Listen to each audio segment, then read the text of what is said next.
안녕하십니까. 오늘은 요한복음 제5강을 공부합니다. 요한복음 5강은 요한복음 2장 1절에서 11절까지입니다. 요절 말씀은 11절입니다. 제가 11절 말씀 읽겠습니다. 예수께서 이 표적을 갈릴리 가나에서 행하여 그의 영광을 나타내심에 제자들이 그를 믿으니라. 영국 격언에 다음과 같은 말이 있습니다. 하루를 행복하려면 이발소에 가라. 일주일을 행복하려면 결혼을 해라. 한 달을 행복하려면 말을 사라. 1년을 행복하려면 새 집을 지어라.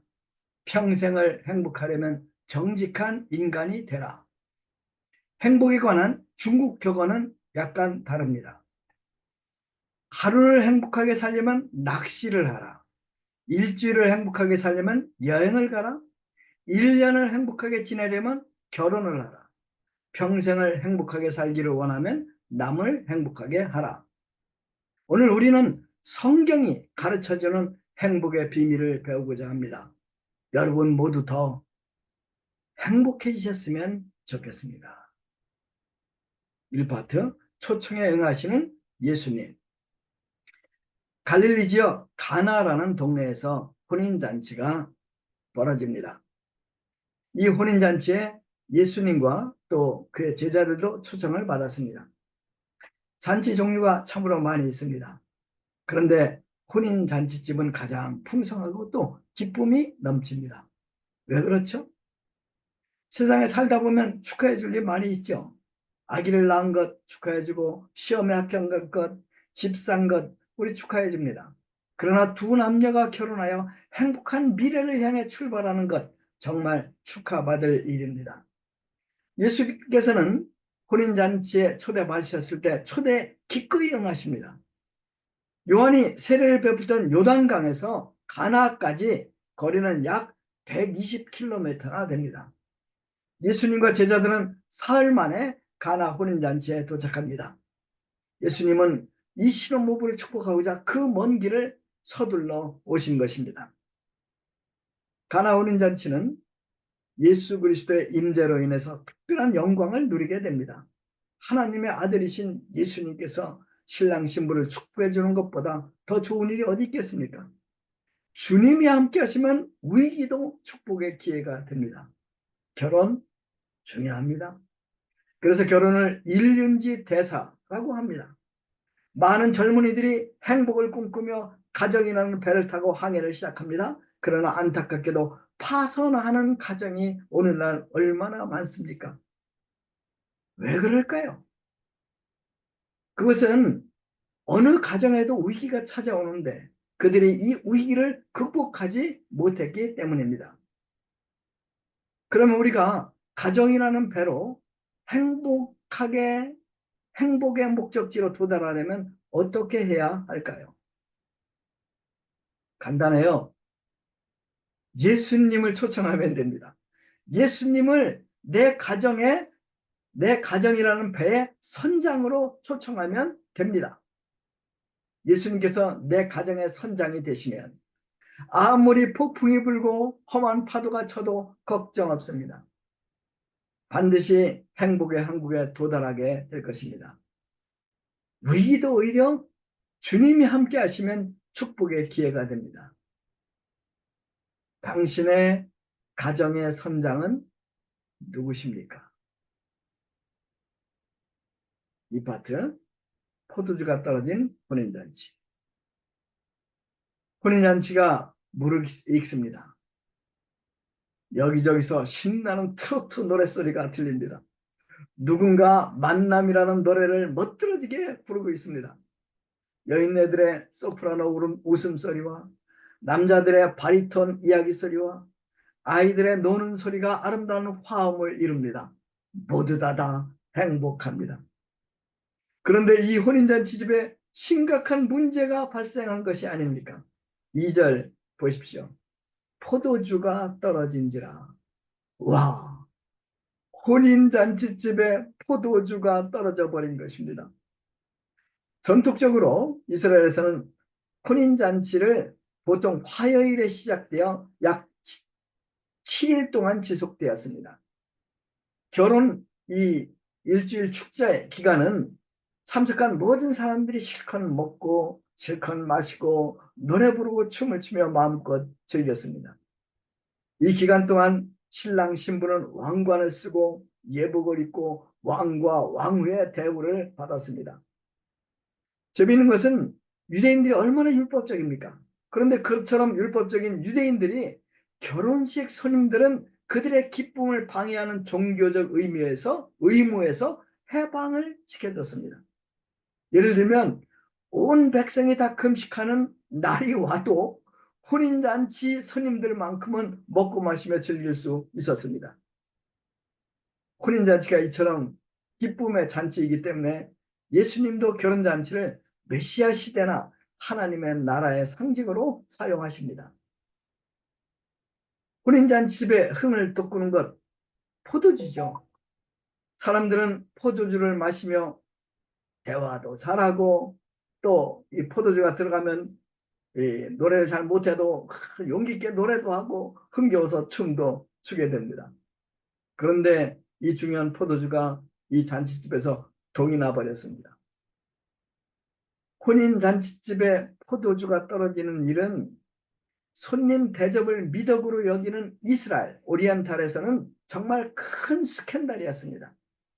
축하와 축복을 받아야 할 신랑 신부는 포도주가 떨어짐으로 말미암아 사람들로부터 오히려 비난을 받게 되었습니다. 일생 한 번밖에 없는 가장 행복해야 할 그 결혼식 날이 신랑 신부에게는 가장 치욕적인 날이 될 판이었습니다. 여러분, 우리가 살다 보면 어느 순간 이제까지 즐기던 포도주가 떨어질 때가 옵니다. 젊은이들 사슴 같은 청년의 힘과 또 청년의 아름다움을 즐기죠. 그러나 세월이 얼마나 빠른지 어느 틈에 그 아름답던 고왔던 얼굴이 사라져버리고 이 사슴 같은 청년의 힘이 없어져 버립니다. 그 많던 머리도 빠져버립니다. 기운도 떨어집니다. 좋아하던 여행도 피곤하게만 느껴집니다. 지나간 세월을 아쉬워하며 나훈아의 청춘을 돌려달라고 노래를 합니다. 그러나 흘러간 청춘 돌아오지 않습니다. 그러다가 어느새 집행이가 필요한 노인이 됩니다. 거기다가 자식들도 바빠서 자주 찾아오지 않으면 인생이 서럽고 허무하게 느껴집니다. 그런데 여러분, 청년이라고 다 행복합니까? 아닙니다. 한국에 자살하는 젊은이들이 얼마나 많습니까? 아마 세계에서 1위일 것입니다. 얼마 전 서울대, 고려대 등 수도권 주요 대학을 중심으로 마약 연합 동아리를 조직해서 마약을 유통하고 마약 파티를 한 대학생들이 무더기로 재판에 넘겨집니다. 주범은 연세대를 졸업하고 카이스트 대학원에 다니는 학생들이었어요. 왜 최고의 지성을 자랑하는 대학생들이 마약을 합니까? 왜 젊은이들이 술 중독이 됩니까? 왜 이 어린애들서부터 많은 사람들이 게임 중독이 됩니까? 그것은 그들이 영원한 기쁨, 이것을 발견하지 못했기 때문이라고 생각이 됩니다. 어떤 분이 오늘날 이 시대에는 쾌락만 있고 기쁨은 없는 시대라고 정의를 합니다. 맞는 말인 것 같아요. 사람들은 영원한 기쁨이 없기 때문에 순간의 쾌락이라도 맛보기를 원합니다. 우리 인생들은 영원한 기쁨을 찾아 불나비처럼 헤매지만 우리에게 기쁨을 약속하는 포도주 늘 모자릅니다. 독일 시인 중에 칼 무세라는 시인이 있어요. 이분이 위버덴 베아겐 이런 제목으로 시를 썼어요. 제가 독일어로 한번 읽어볼게요. Über Bergen weit zu wandern, sagen die Leute, wohnt das Glück. Ach, und ich ging im Schwarme der anderen, kam mit verweinten Augen zurück. Über den Bergen weit drüben, sagen die Leute, wohnt das Glück. 한국말로 번역하면 이런 거예요. 산 너머 저쪽 하늘 멀리 행복이 있다고 사람들은 말하네. 아, 나 또한 남들 따라 찾아갔건만 눈물만 머금고 돌아왔다네. 하늘 넘어 저쪽 멀리 행복이 있다고 사람들은 말하네. 질문. 그럼 이 세상에서 우리 인생을 허무와 슬픔에서 건져줄 포도주는 정말 없는 것일까요? 답. 없습니다. 이유. 불행의 원인이 이 세상에서 온 것이 아니라 인간이 하나님을 떠나서 생긴 문제이기 때문입니다. 하나님은 범죄한 아담에게 이런 말씀으로 벌을 주십니다. 내가 흙으로 돌아갈 때까지 얼굴에 땀을 흘려야 먹을 것을 얻으리니 내가 그것에서 취함을 입었습니다. 너는 흙이니 흙으로 돌아갈 것입니다. 사형선고죠. 인간은 이 땅에서 살기 위해 땀 흘리며 고생하다가 결국 늙어 죽어 한 줌의 흙이 되는 허무한 존재가 되어버렸습니다. 우리는 잠시 웃을 수 있습니다. 마약이나 술에 취해 잠깐 기뻐할 수 있습니다. 어떤 일로 기뻐할 수 있어요. 그러나 그것은 잠깐뿐입니다. 인생 자체가 잠깐입니다. 세 번째 파트, 기쁨의 포도주를 만들어주시는 예수님. 다행히 포도주가 떨어진 혼인잔치집에 예수님이 계셨습니다. 이 예수님께서는 잔치집 포도주 문제를 완전하게 해결해 주시죠. 바로 이 예수님만이 우리에게도 영원한 행복을 주는 포도주를 주실 수 있으십니다. 그러면 이 포도주를 얻기 위해 우리가 구체적으로 무엇을 해야 할까요? 오늘 본문에서 저는 세 가지를 배웠습니다. 첫 번째는 이 기쁨의 포도주를 얻기 위해서 우리는 예수님께 나와야 합니다. 3절을 보십시오. 예수의 어머니가 예수에게 이르되 저들에게 포도주가 없다 하니, 포도주가 떨어진 것을 알아챈 마리아는 예수님의 능력과 자비를 믿고 예수님께 나와서 아뢰입니다. 이것이 기도죠. 바로 이 기도가 기적의 시작이 되었습니다. 불행의 시작이 하나님을 떠난 데서부터 시작되었기 때문에 행복의 시작은 하나님께, 예수님께 돌아가는 것, 나아가는 것부터 시작이 됩니다.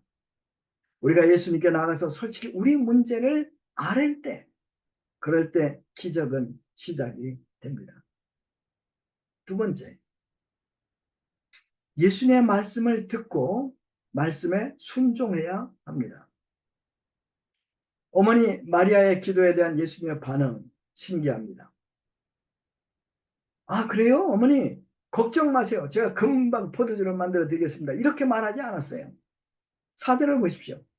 이렇게 말을 합니다. 여자여, 나와 무슨 상관이 있나이까? 내 때가 아직 이르지 아니하였나이다. 예수님께서는 어머니의 청을 거절하십니다. 그 이유가 무엇일까요? 그 답이 여자여라는 표현과 내 때라는 말 속에 들어 있습니다. 여자여라는 말은 귀부인들에게 쓰는 공손한 말이에요. 그러나 절대 자기 어머니에게는 쓰지 않는 그런 표현입니다. 예수님께서는 어머니에게 여자여라고 부르시면서 마리아의 아들로서 기적을 베푸시는 것을 거절하시는 것입니다. 내 때가 아직 되지 못하였다는 말은 때가 되면 하신다는 말이죠. 내 때 언제일까요? 하나님께서 영광을 받으실 때입니다. 예수님이 보시기에 지금은 하나님의 영광을 드러낼 만한 환경이 준비되어 있지 않았습니다. 만약 예수님이 즉각 마리아의 기도를 들으셨다면 예수님은 마리아 아들로 행동했고 그 모든 영광이 마리아에게 돌아갈 수밖에 없습니다. 그러면 마리아의 숭배가 합리화되죠. 그래서 예수님은 내 때가 이르지 않았다고 말씀하시고 거절하신 것입니다. 예수님의 말씀을 들은 마리아 토라져서 집으로 돌아갈 수도 있지만 그렇게 하지 않습니다. 오히려 하인들을 찾아갑니다. 그리고 그들에게 이렇게 당부합니다. 무슨 말씀을 하시든지 그대로 하라. 예수가 무슨 말씀을 하시든지 그대로 하라. 6절을 보십시오.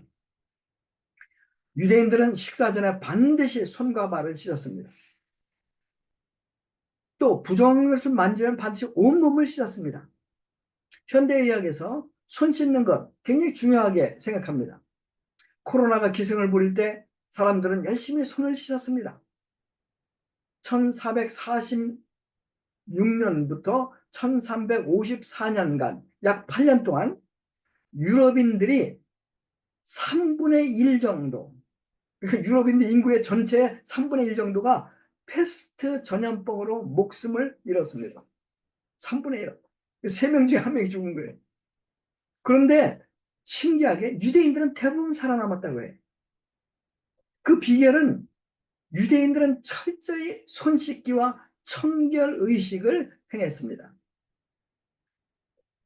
그리고 이 다른 사람들이 막 죽는데 유대인들이 안 죽으니까 이 패스트를 퍼뜨린 게 유대인이 아닌가 의심을 해요. 그래갖고 많은 유대인들이 억울하게 학살을 당했습니다. 이 가나 혼인잔치 집,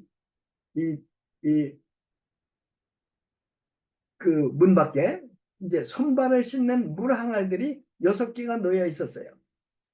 손님들이 굉장히 많이 왔던 것 같아요. 6개 이 독이 다 이제 빈 거예요. 한 항아리에 약 80 내지 120리터가 들어가는 제법 큰 독입니다. 예수님이 하인들에게 이렇게 명령합니다. 항아리에 물을 채우라. 잔치집의 하인들 얼마나 이것저것 할 일이 많아요. 이 할 일 많은 하인들에게 항아리 6개에 물을 길어다가 채우라고 예수님이 시킵니다. 이해가 안 되죠. 그러나 그들은 예수님의 말씀에 순종합니다. 그리고 물을 떠서 아구까지, 이 꼭대기까지 가득 채웁니다. 그래서 예수님께서 이제 2번째 명령을 하십니다. 이제는 떠서 연회장에게 갖다 주라. 예수님이 먼저 포도주를 만들어 놓고 그 포도주를 떠다 주라고 한 게 아니에요. 그들이 이제 물을 잠깐 길어갖고 찰랑찰랑 이렇게 채웠더니 이제 떠서 갖다 주라 이렇게 명령한 거예요. 이 물을 떠서 포도주를 가져와 하는 연회장에게 갖다 주는 것 첫 번째 명령에 순종하는 것보다 훨씬 더 힘듭니다. 만일 물이 그대로 물로 남아 있다면 이제 그들은 이제 이 곤욕을 당하겠죠. 그런데 하인들은 이 2번째 명령에도 그대로 순종을 합니다. 구절을 보십시오. 놀랍게도 하인들이 순종했을 때 가는 사이에 물은 포도주로 바뀐 것 같아요. 그것도 최고로 좋은 고급 포도주가 되어 있었습니다. 그도 그럴 것이 이 포도주는 창조주 예수님이 직접 하늘 제조법으로 제조하신 것입니다. Wine made by Jesus. 10절을 보십시오. 연회장 신이 납니다. 신랑 이리 와 하고 신랑을 부릅니다. 그리고 모든 사람들 앞에서 말합니다. 사람마다 좋은 포도주를 내고 취한 후에 낮은 것을 내거늘 그대는 지금까지 세상에 좋은 포도주를 두었도다. 자, 이 멋진 신랑을 위해서 건배! 이렇게 했습니다. 하인들이 예수님을 믿고 그 말씀에 단순히 순종했을 때 물이 포도주로 변하는 기적이 일어났고 수치를 당할 뻔한 신랑 신부는 오히려 칭찬과 영광을 받게 되었습니다. 물은 물이고 산은 산입니다. 물은 물이고 포도주는 포도주입니다. 물을 아무리 흔들어도 포도주가 될 수 없습니다. 그러나 예수님 말씀에 순종하면 물이 포도주로 바뀌는 기적이 일어납니다. 여러분, 행복을 원하시죠? 행복해지시려면 본질이 변화되어야 합니다. 이발을 하느니 결혼을 하느니 새집을 사느니 하는 것은 일적인 것들이잖아요. 그것들은 우리에게 그야말로 잠깐 행복하게 해줄 수 있습니다. 그러나 우리의 존재, 우리의 본질, 우리의 신분, 우리의 내면이 변하면 행복은 저절로 따라오게 됩니다. 우리가 예수님을 믿고 예수님께 순종하면 우리의 내면의 제사함이 임하죠. 하나님과의 단절된 관계성이 회복되죠. 하나님께서 나의 아버지가 되고 나는 그의 아들이 되고 그의 상속자가 됩니다. 이제 만복의 근원 대신 하나님과 관계가 회복되면 우리는 복된 새로운 존재가 되는 것입니다. 물이 포도주로 변한 것처럼 재미없고 맛없던 맹물 같은 내 인생이 포도주처럼 색깔 있고 맛있게 변화됩니다. 고린도후서 5장 10절 이렇게 말하죠. 그런즉 누구든지 그리스도 안에 있으면 새로운 피조물이라 이전 것은 지나갔으니 보라 새 것이 되었더라. 이런 찬양이 있습니다. 주 예수 내 맘에 들어와 계신 후 변하여 새 사람 되고 내가 늘 바라던 참빛을 찾음도 주 예수 내 맘에 오심 주 예수 내 맘에 오심 주 예수 내 맘에 오심 물밀듯 내 맘에 기쁨이 넘침은 주 예수 내 맘에 오심. 결론을 맺겠습니다. 11절 읽겠습니다. 예수께서 이 첫 표적을 갈릴리 가나에서 행하여 그의 영광을 나타내심에 제자들이 그를 믿으니라. 요한은 이 기적이 첫 표적임을 강조합니다. 첫 표적이 이 가나 혼인잔치에서 예수님께서 물을 포도주로 만든 것입니다. 이 첫 표적은 예수님이 왜 이 땅에 오셨는가, 이 땅에 오신 목적을 분명히 가르쳐 줍니다. 주님은 슬프고 허무한 우리 인생들을 축복하시고자 오셨습니다. 우리 존재를 변화시키려고 이 땅에 오신 것입니다. 우리가 주님을 우리 인생의 주인으로 모시고 주님의 말씀에 순종하며 살면 우리 배에서 행복의 생수의 강이 흐르게 됩니다. 그럴 때 우리는 참 기쁨을 누리며 살 수 있습니다. 할렐루야. 아멘. 기도하겠습니다. 예수님 감사합니다. 허무하고 슬픔 많은 이 땅에 주님께서 오셔서 저희들을 축복하시는 것을 감사합니다. 저희들이 예수님을 저의 구주로 저의 주인으로 모시고 주님 말씀에 순종하며 살기를 원합니다.